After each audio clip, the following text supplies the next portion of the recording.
everyone. Welcome to VR Verdict Podcast, episode 128. I'm PJ. I'm here chatting with the Rue Manesh? Studios. Manish. I didn't want to mispronounce it. Yeah, that's fine. Talking about his game Finger Gun on the Oculus, on the MetaQuest. I keep saying Oculus, but we're getting there. So how's it going? Good. I mean, it's been a couple of hectic months, since we launched in UpLab, but so far so good. Really happy with all the things, with how the things are going so far. Yeah, you're kind enough to share some assets. I gotta be honest, I kind of want to do the whole episode from the minecart over here, but that's probably not a good idea. Yeah, right. You can maybe actually be behind the cacti as well. Yeah. So yeah, your game has been out a couple months, and it's 100% finger tracking. Correct me if I'm wrong, but I don't think you have the option for controllers at all, right? No, not okay. We don't. So I'm just really curious, like, because that's VR in itself. Being a developer for VR takes a lot of guts, and then to go with an experimental setup like finger tracking. I mean, you guys, I don't. How did you decide that, and how is that going for you? This is actually really interesting because when we started, my friend and my business partner Eneko and I, we both fell in love with VR back in 2019.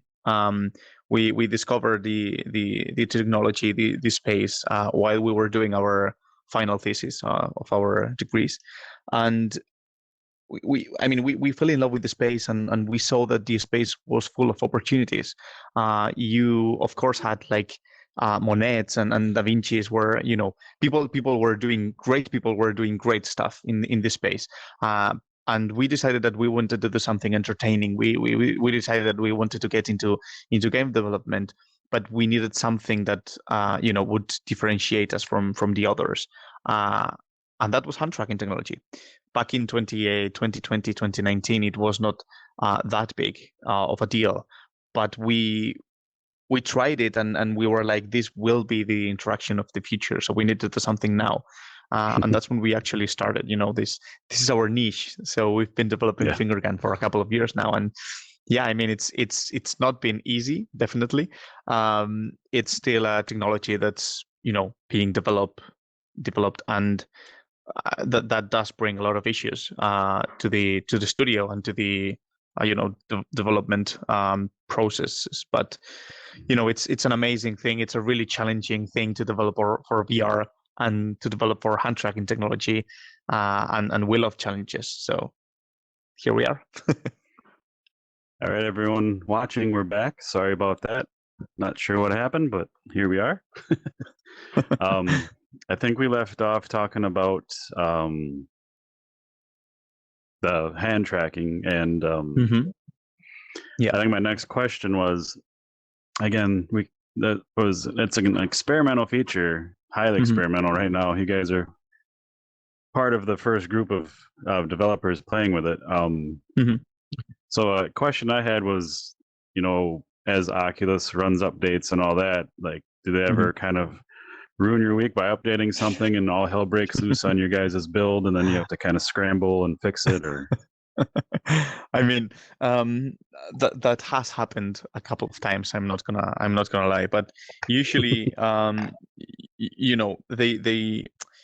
we think that the hand tracking technology is here to stay. We think that hand tracking technology is something that hopefully more and more headsets will embrace, and that means that they have to be really careful with all the updates that they release. So I mean, honestly, in the last months, we haven't had any issues regarding having to rebuild all the systems, all the hand tracking systems, just because of an update. But we have had those issues in the past, and sometimes we will wait for a couple of updates to see what's changed, and if it's really worth updating. But yeah. So far, has the reception been good? What's kind of like the player feedback you've been getting? Oh, definitely. Yeah. We are really happy with the feedback so far. We've been nominated for Game of the Year at the VR Awards this year. Awesome. So we are really, really excited for that.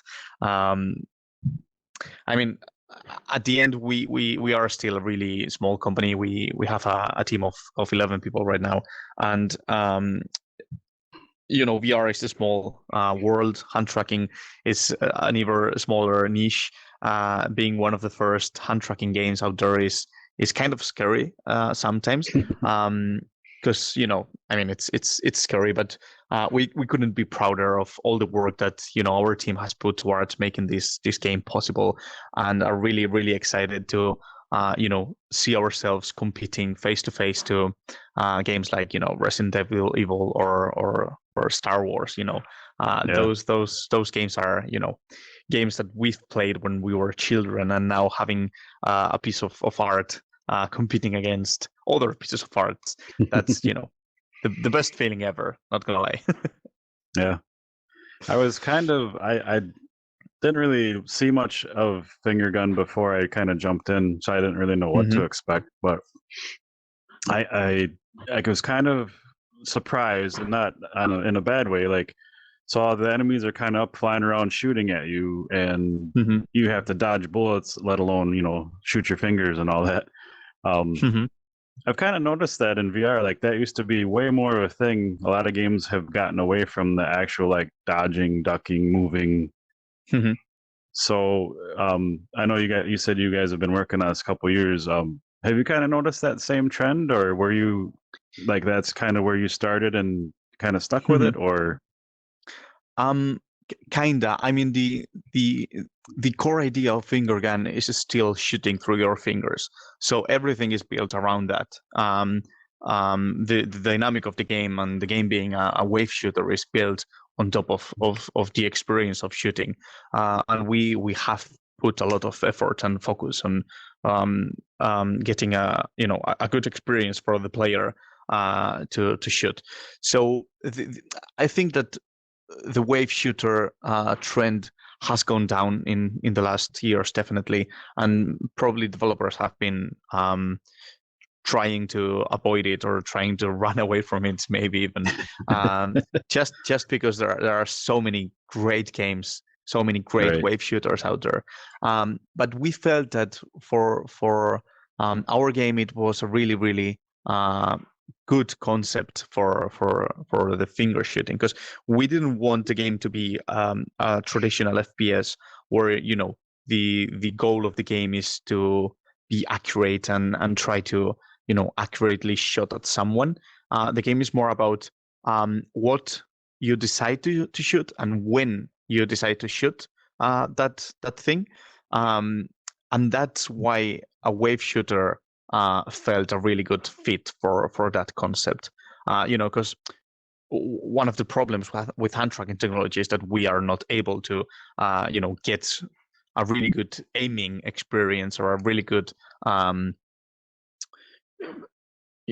traditional shooting experience for that matter. It's more of a chaotic,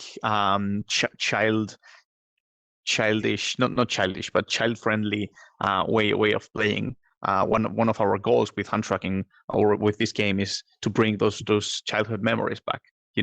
And we thought that focusing our efforts on building a game where you had to decide what's the order that you will shoot the enemies and when you will execute each shot was a more interesting approach than accuracy, and that's why a wave shooter was a better fit for this. Yeah, and I like wave shooters. I have fun with it. It was more surprising to me, like I didn't even think about it. And the first time the enemies popped up, they started shooting at me. I'm like, oh, like it didn't register right. Or like I have to move because it's been a while. And I really love that about VR. Like there's a lot of great games just pop in, you can almost get a workout out of it and just be a little more active than just sitting and Definitely. doing something. So yeah, it just kind of took definitely. me off guard, and I was like, sweet, I love this because, you know, like I said, I like to have a little movement and stuff, because otherwise there's a lot of VR games where you're just stand there and your legs get tired and sore because you're just standing there. Like every VR game needs to make you move and duck, and you know. So I was really happily surprised. That's awesome. Thank you, man. Yeah. Welcome aboard, Wookie. Hey, technical problems. We had a little bout of that. So reboot Windows. We're back. I'm Wookie. Haven't met you, but here I am, looking at old West stuff. Great job, Kier, by the way. I agree with the ducking and moving. Great job you've done decorating everything. Oh, decorating, just slapping some stuff in so they can, the viewers can see it all. Wanted to fit more in, but then it would have been. Before we move on, I just want to point out, like, these assets are so detailed. Like, I'm getting right up into this enemy here, and in his eye hole, like it's like clear. Yeah. Like you don't see that normally. Like if you watch the video, these guys are like 30, 40 feet away. You'll never see them this close. So the detail here is insane. I'm going to zoom the camera in on that too, just so everyone can see it. Yeah. The eye is actually a little bit. And I agree with PJ on the.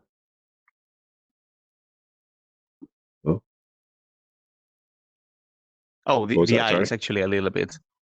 Something's off with the texture. But I think that's our fault. I'm not sure. I still get a little frustrated with Unity sometimes because you import an FBX that has the textures. Everything else sees the textures, and Unity, you're like, oh, I have to extract the material and rebuild it. I hope.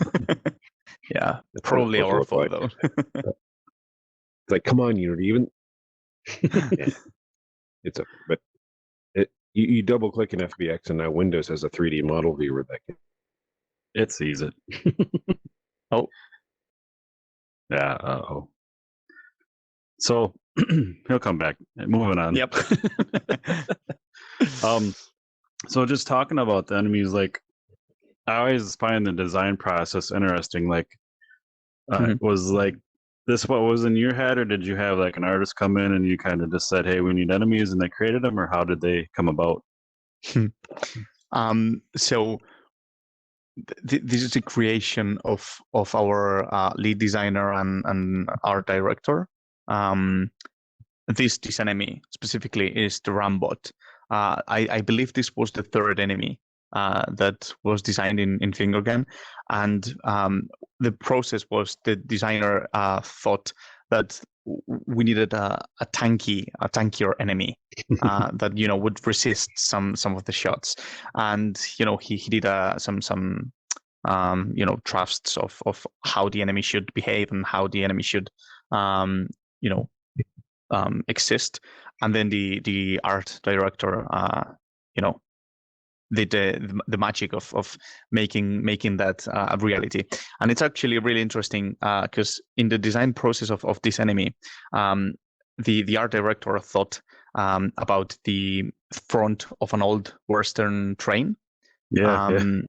So all the enemies, all in Fingergun has that steampunk feeling. Kind of the Doc Holliday is a really crazy Doc that has built all these enemies and all this technology, but we try to give everything that Western feeling, so that it could everything fit together. And this specifically was designed thinking about the front line of a train. You can see this should be like the downside of it. Yeah, I was gonna say it looks like a train mixed with almost like the crow's nest of like a pirate ship. And it's really neat. Yeah, right. And then you come around the back and it's got mufflers on it. It's pretty cool. Yeah. Yeah, it's really cool. And then in the game, when they're coming at you, like they'll come at you this way and shoot, and they kind of then tip up, and you have a chance to shoot them. And one of the mechanics I liked about your game, you're talking about choosing what to shoot when. You'll kind of shoot a couple enemies and they'll drop ammo, which is pickups for like other guns. Like your hand will then turn into a Gatling gun, which is really neat, by the way. So you're shooting all there's like 20 guys up in the air, and you're shooting them, and you're trying to grab which gun ammo you like if a couple drop, and then you got to get it, loaded into your gauntlet or glove, all while they're all shooting at you. It's just, there's a lot going on, and it's a lot of fun. Yeah, definitely. If something is, if I could say something about the game that would describe it, that would be that there is a lot going on in the game. Yeah. Yeah. So, it's like you said, it's a wave shooter. So, enemies pop up, you take them out. The little up, I don't remember the exact name for it, but the little upgrade cart comes up. It's a cool system. You pick different cards, you put it in the machine, put your hands on it, then you get that upgrade. So, how'd you guys decide on that as an upgrade feature for switching weapons and upping your character? So, as I've said before, the game is built on top of the shooting experience. So once we developed that system, and once we were sure that the system worked, we realized that we needed to begin building the game around the experience. One of the first things we did was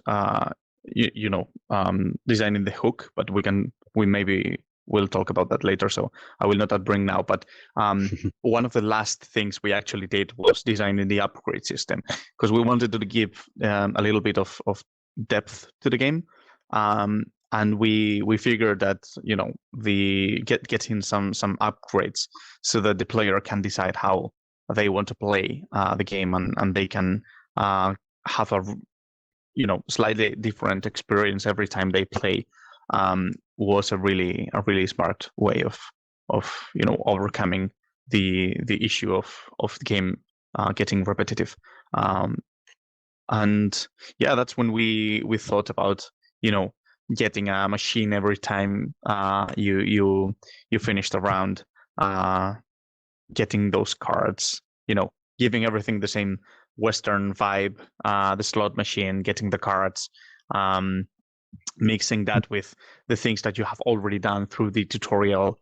And that's how we actually came up with the idea. That's awesome.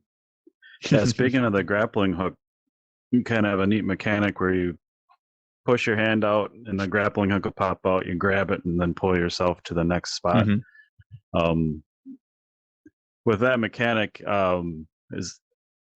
is that just a basic movement from area to area, or is there more interaction with that, like grabbing ammo out of the air type of thing that you have built in there? Yeah, definitely. There is a lot more to the grappling hook. So the grappling hook came actually after the shooting system was designed and implemented and decided that it worked good enough, and the upgrade system. So once we developed the shooting, we had the need of having something to move around, and that's why we designed the grappling hook at the beginning. So basically it's a hook that it will appear in your hand once you pose your hand like a hook, and you have to throw it, and then once the hook is hooked, you have to pull yourself so that you can get somewhere.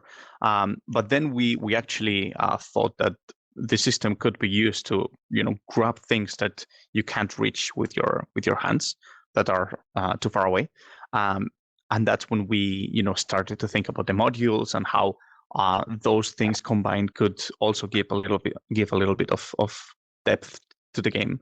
And right now we are thinking about things to do with the grappling hook in the future in Fingergun, and because we feel that is something that people really love, the system, and we think that it does have a lot of potential, besides the things that we have already done.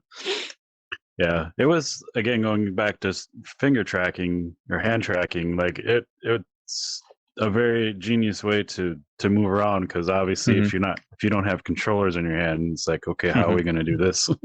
So every finger or hand tracking game does it quite differently, and I think this is a really cool idea.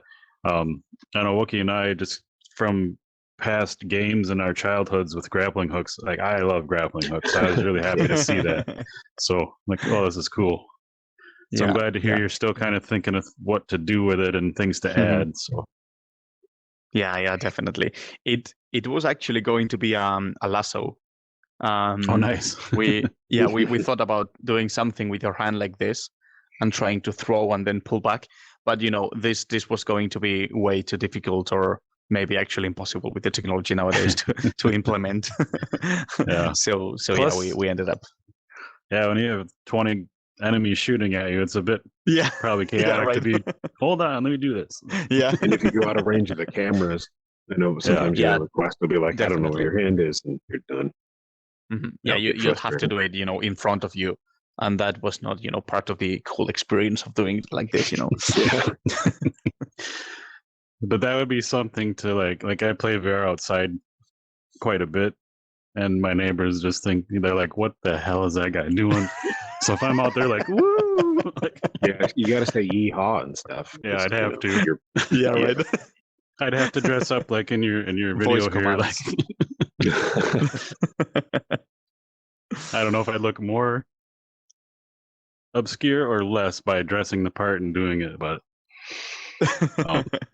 So is that in your video? Speaking of that, is that someone from your team? Is that you in there, or just an actor? That's actually Eneko, my business partner. He's the CEO of the company and an actor as well, apparently. Yeah. So I mean, Sorry, what?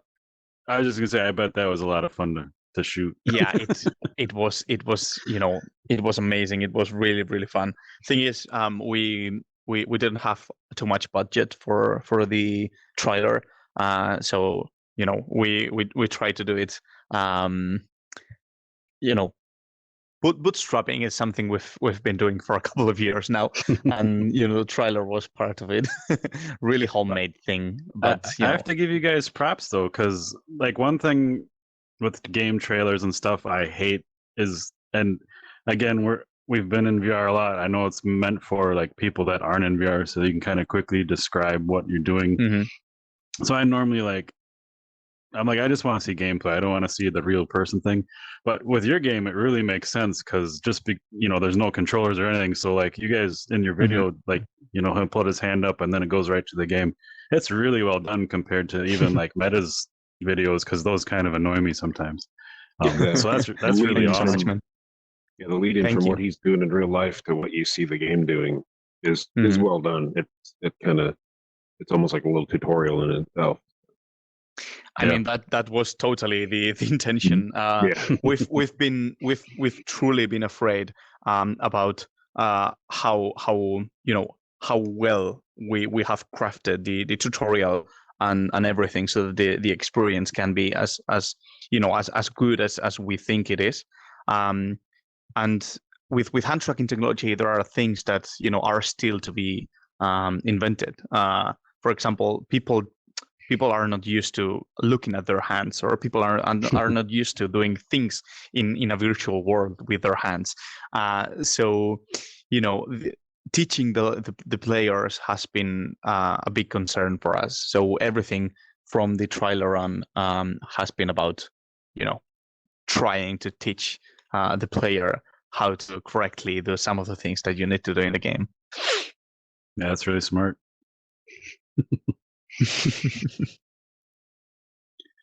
So I'm really glad to hear that. I always find it interesting, like, a dev team releases a game, and VR especially is like, you're always adding to it. And it's like in the flat screen world, normally you release a game, it's done. You might come do some content down the road, but like you guys are just constantly adding to things, tweaking things. And it just amazes me like how you can work on a game so long, and especially like smaller companies without as much funding as, bigger companies, how you can really make that work for you guys. That's always intriguing. Yeah, I mean, again, bootstrapping. I mean, reading about how to, try to get as much as you can out of creativity and out of, these kind of things do really matter, and you can go, uh, far away with a little bit of bootstrapping, a little bit of creativity. And I mean, of course, you need financing, and in our case, we do have investors, and we've had, our revenue from Fingergun as well, and several help from public sector as well in Spain.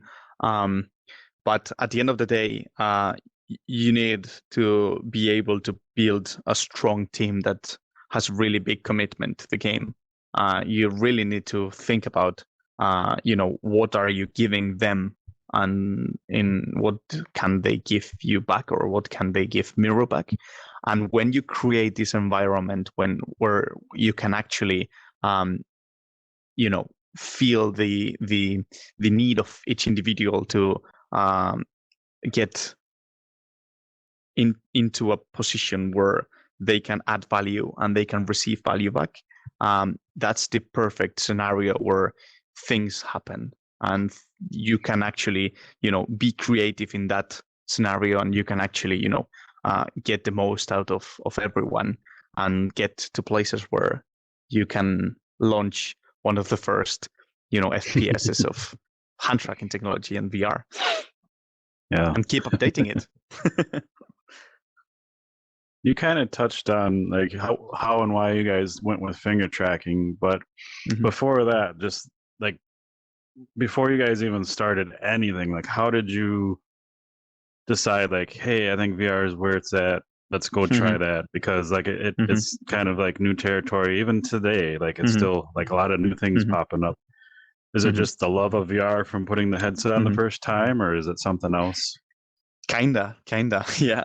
So when I first saw a video of a YouTuber trying, the first Oculus that came out, I was amazed by the technology, and I wanted to try the headsets. I mean, then it wasn't going to be wasn't going to happen for 5 years or 6 years. But the first time I actually tried the headsets, I knew that the technology was something either I needed to be familiar with, or I needed to have in my life from a professional point of view.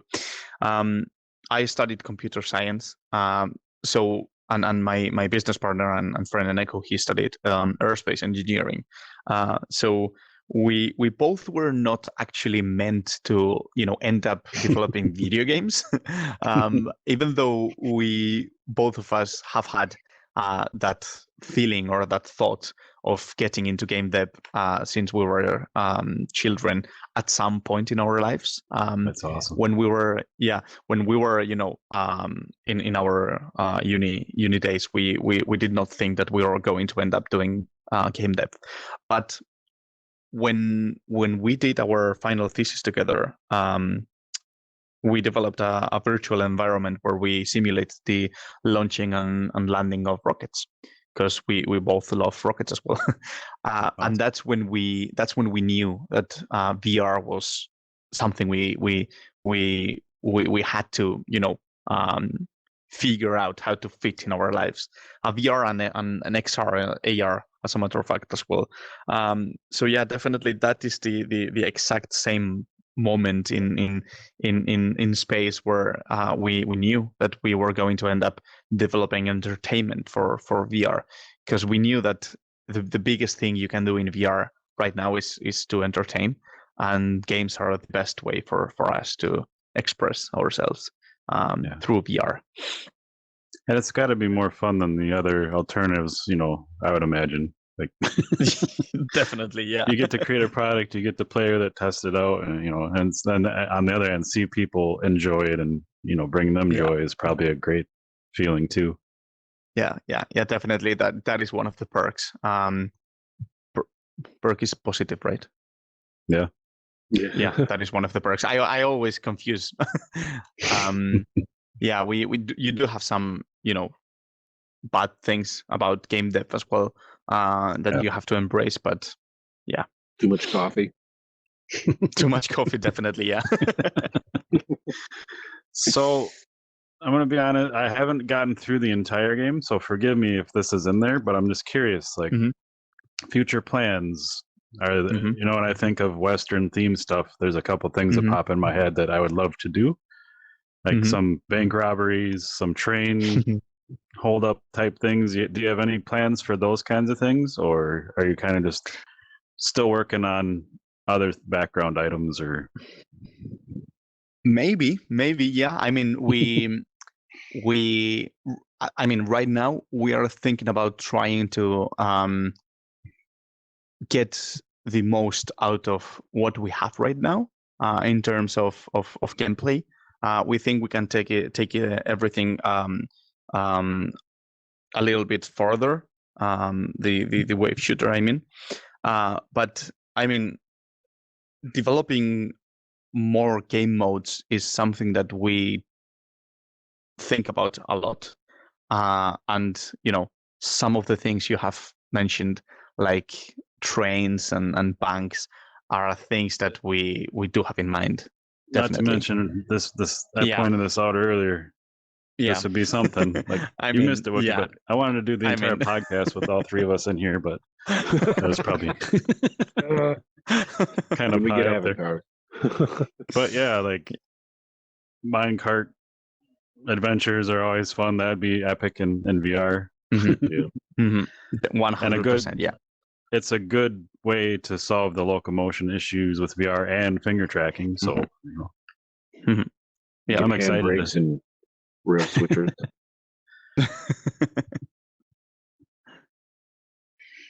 Yeah, it's always interesting to see. Like you said, you try to get the most out of what you have and kind of go from there. And then obviously the core game and what's out there is great. It's just I'm always excited to see like when devs add new stuff and how different games kind of change over time and add different features, but even levels or enemies or all that stuff. That's just really exciting. And that's part of VR for me. Like normally a flat game, they'll add content here and there, but VR, like the games are shorter. So you kind of go through it, you'll put it down. If you really like it, you'll play through it a couple times. At least I do anyway. But then, after 6 months or so, they're like, here's a huge update and we're doing all these things. It's really exciting to then hop back into that game and check it all out. Whereas like traditional gaming, it's normally just, areas and maps, which is it's great, but it's not game changing like normally VR things are. So it's always exciting to see that happen. Yeah, definitely. That is one of the things I love most about VR right now as well, or the gaming community of VR. And I don't feel bad, but I also, it's like, you're coming here to show your game and we're like, you could do this, that, and this, like, woo. Like, yeah, we know we're working on this stuff, but I mean, the player sometimes knows way more than they think they do in terms of giving feedback. I mean, that is extremely valuable for us. Don't get me wrong on that. Yeah, there's got to be sometimes when it's like somebody has an idea and you're like, how did I not think of that? I mean, I think the best example of that is with shooting. We have thought about all the possible ways of shooting with your fingers. I mean, I can't show here, but we have thought about pointing your index finger and your thumb up and trying to shoot like this.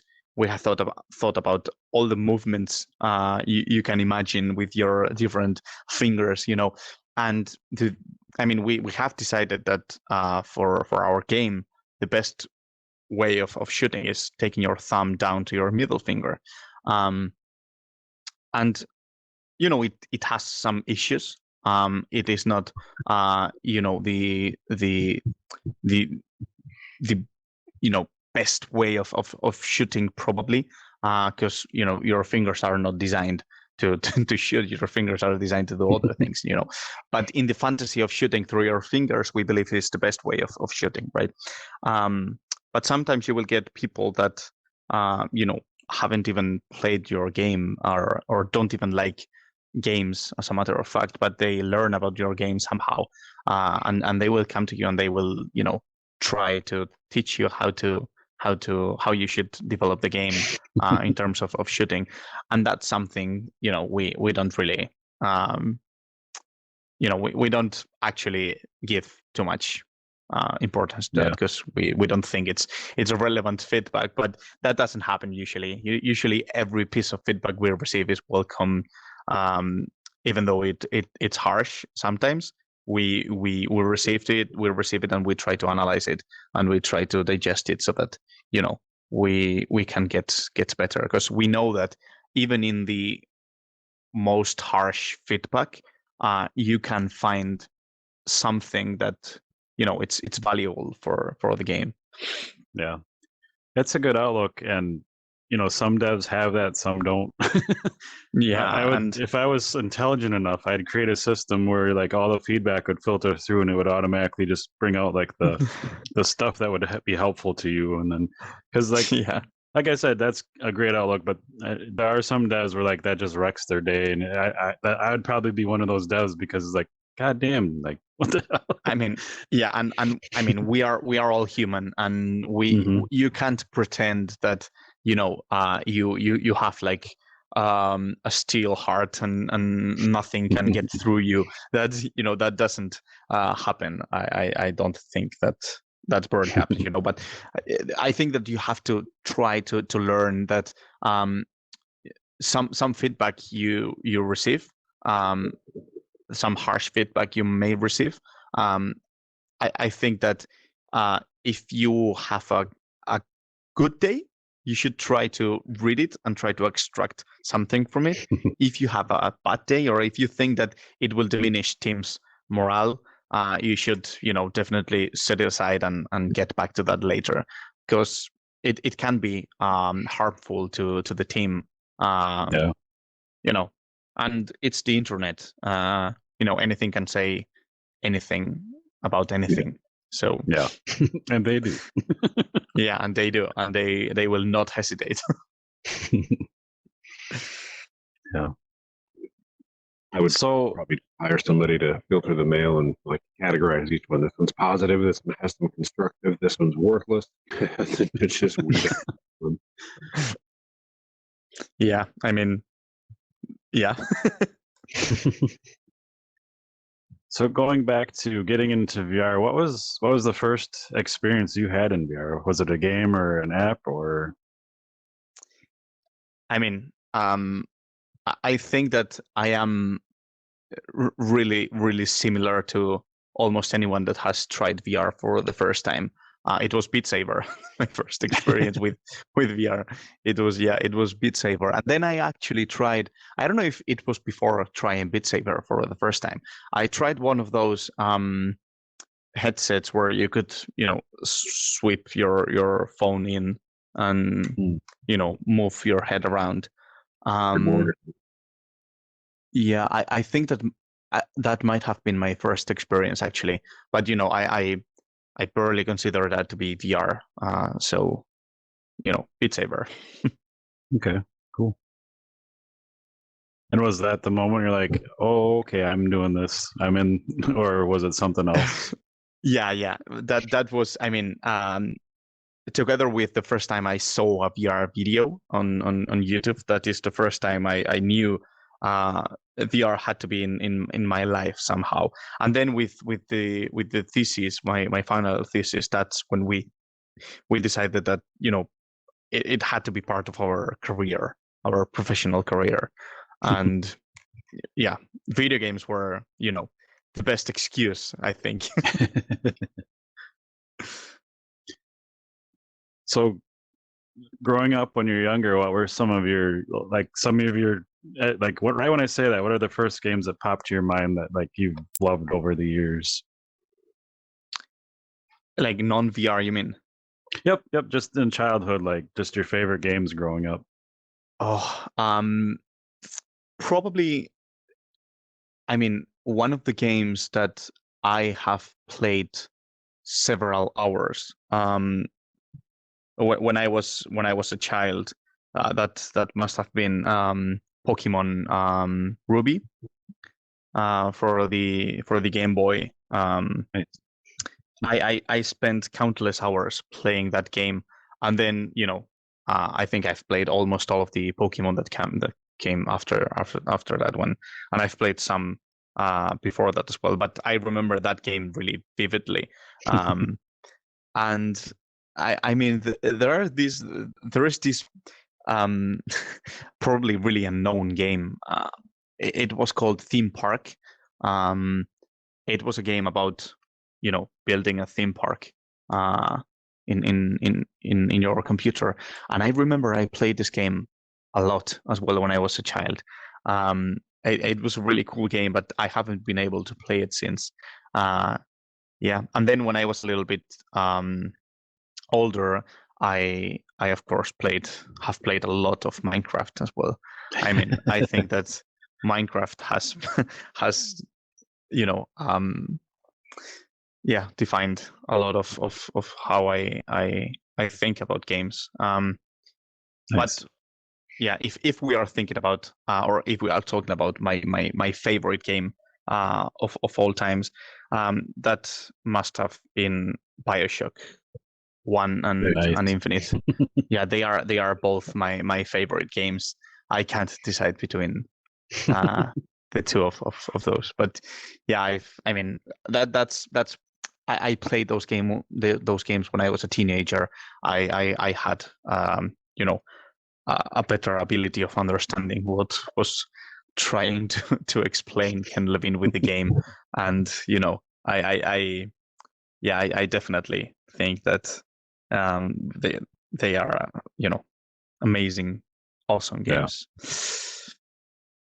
Yeah, those are some good games. You have good taste. Thank you. Thank you.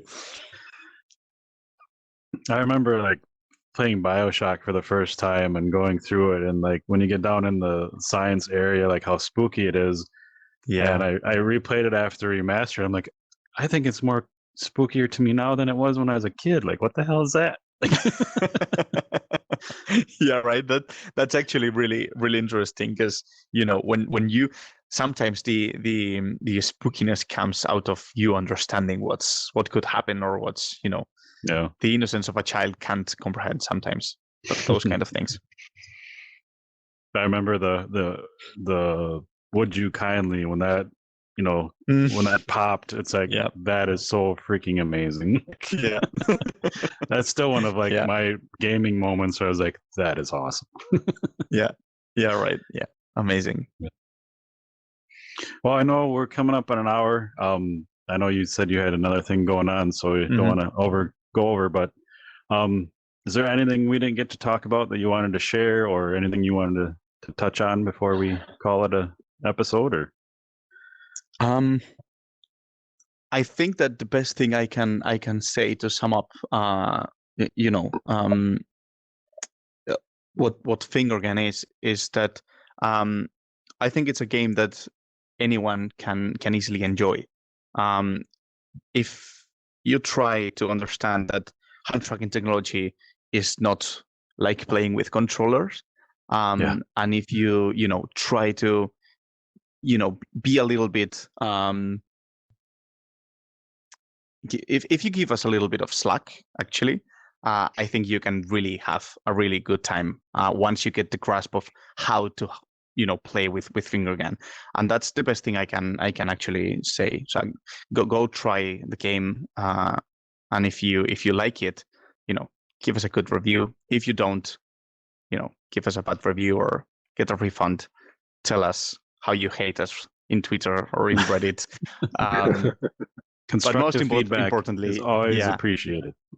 Reach out if you have any problems. I think for any problem you might have, we can have an answer, and we can help out. We really loved developing Fingergun, and we really love watching people play. So we are ready to help and we are here to help you. So that's awesome. That's another thing with VR devs. Like, you guys are always on top of it, and you're always in the community working through issues and stuff. Like we mentioned, even if Meta updates something, it might cause you guys issues, and that's really scary too, because that might be the first time someone's trying it and all hell's breaking loose. And it's like, I always run into things. I'll, put the game down, come back, give it another shot, or check to see if there's an update coming before like refund or like your game sucks or anything like that. So it would be nice if everyone did those things, but I get it. Yeah.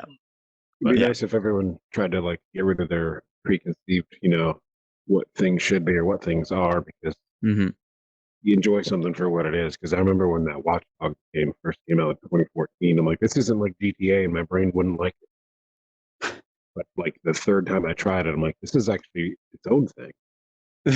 People like that. It's way more fun than any other game because of all the other stuff. So it's like just stop and enjoy things for what they are, and then treat them fairly. Yeah, definitely. Yeah, and I mean, if you are an experienced FPS player, I think that you have the most work to do because you have to, try to get away of all the conceptions you already have in your mind about what an FPS should be, because this is a really, really different experience, even though it's still a first-person shooter. Yeah. But I enjoy the game. I think it's a lot of fun. A lot of potential there. You guys have done a lot of cool stuff. I'm glad to hear you're still looking at things. Thank you so much, man. If there's anything else we can do to help, if you need some ideas, we're always full of it. I mean, ideas. Full of it. I bet. We're full of it. But yeah, I can't wait to. I'm glad everything's going mostly well, and you guys are getting great feedback, and everyone's enjoying it. That's always awesome to hear. So, thank you so much. Thank you so much. Yeah. And if you ever want to come back, if you do a big update or anything else like that, we're always happy to chat about it. So awesome. Yeah. I mean, thank you so much for having me. This was really fun, and I actually was telling later that before that this is the first time I've done this in VR, and it's a really, really cool experience. I think you guys have huge potential to take this environment into something really, really cool to do interviews, really. So congrats on that as well. We're actively working on it, so any ideas you might have for that, feel free to send them on over. I think the best I think the thing I would love most is to be able to grab things. Yes. That's in the new build. Though we'll be able to do that and interact. Like for your game especially, like if we could just pop up our hands and got your models and just we had your finger guns, that would have been neat. Yeah. But that's the idea we're working on. So little by little. Yep. Well, thanks again for hanging out with us. I mean, thank you so much, guys. The VR devs are my heroes. You guys have balls. Like, you're brave. You're doing things that no one else is doing.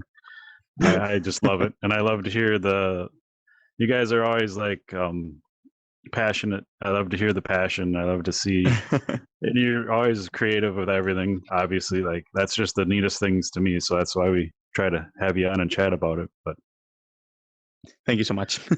Yeah, thank you. And we really appreciate it. All right, cool. Well, thanks everyone for watching and listening. This was the VR Verdict Podcast, episode 128 with Fingergun. Check them out. All the links to the games, and even if Discord, if you have one, we'll have that in the show notes on both the video and audio. So just click down below and check them out. Make sure to give feedback and reviews. It's very important. Give it a shot.